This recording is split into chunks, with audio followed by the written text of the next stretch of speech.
By now, you've probably seen some of the videos of the Mr. Slot Car 1960 C1 Corvette in action. The body is lightweight, highly detailed, and the paint and finish is very good. The chassis is aluminum and it incorporates a plastic pod. The front end is adjustable for front axle height using set screws. Overall, the car in its stock configuration performs well, and the quality of the Mr. Slot Car and slotted parts are high. However, the large diameter wheels and the narrow track width of the car can result in tipping over in corners when pushed to the limit. While weight can be added, I would prefer to avoid this option if possible. And to address this issue, we must change two things. First, widen the track width at the front and rear as much as possible, while ensuring that the tires remain within the fenders. The maximum track width is 55 millimeters front and rear. We do this by moving the wheels further outboard by using spacers in the front or by using wider wheels. The rear stock wheels can be moved further out or by using wider wheels as well. On my car, I use wider wheels and tires that had an outside diameter of 19 millimeters front and 20 millimeters in the back. Second, we want to lower the center of gravity as much as possible by lowering the metal chassis to approximately 0.9 millimeters above the track surface. This can be achieved by a combination of smaller diameter tires and raising the front and rear axles away from the top of the chassis plate. Here are the steps I use to achieve this.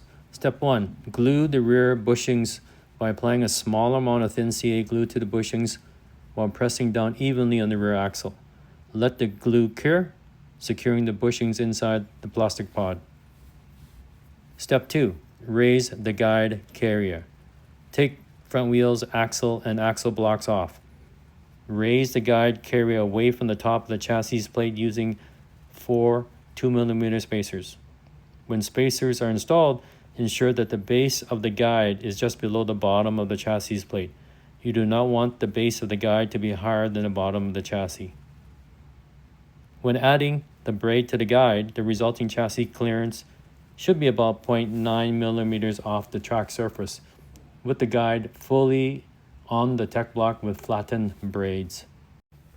If the track is braided, you may need to add a guide spacer to ensure that the guide braid is in full contact with the track braiding, as track braiding is usually lower than the track surface. Additionally, you will need to trim approximately 1 millimeters off the top of the blade just behind the guide pivot point, so that it doesn't contact the bottom of the metal chassis. Step 3. Raise front axle blocks.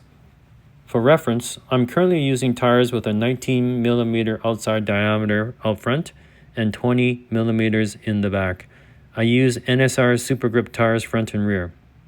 Larger diameters will necessitate thicker spacers under the front axle blocks, as the axle is already fully raised in the axle blocks. We raise the front axle blocks by inserting 2 1mm spacers under each block. With the guide resting fully on the tech block, reinstall axle and wheels and adjust the axle height so the front wheels are in direct contact with the tech block surface. Simultaneously, the wheels and guide with flattened braid should be contacting the tech block. In addition, I prefer to use NSR Super Grips that touch and grip the track surface. This is how I set up my front end. Step 4. Raise the rear axle. I do this by installing a 1.5 millimeter spacer at the pod rear pivot point between the top of the chassis plate and the bottom of the pod rear mount. Install a 1.0 millimeter spacer at the front of the pod in the same manner. This effectively raises the rear axle, resulting in a consistent ride height front and rear. If you are using the same diameter wheels as I did, the chassis should now be level front to rear. This modification will enable the pod to freely roll or tilt side to side. In testing, this modification has proven to be highly effective, and you can retain the plastic spacers under the side ears of the pod to limit travel. By using a 1.0 millimeter instead of a 1.5 millimeter spacer at the front of the pod, the side spacers stay in place and don't fall out. Alternatively, you could use foam tape to dampen the roll, but I find this modification is sufficient as is.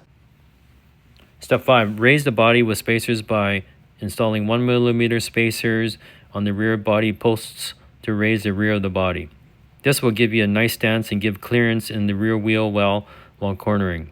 This will enable you to keep a 55mm track width in the back to prevent tip overs.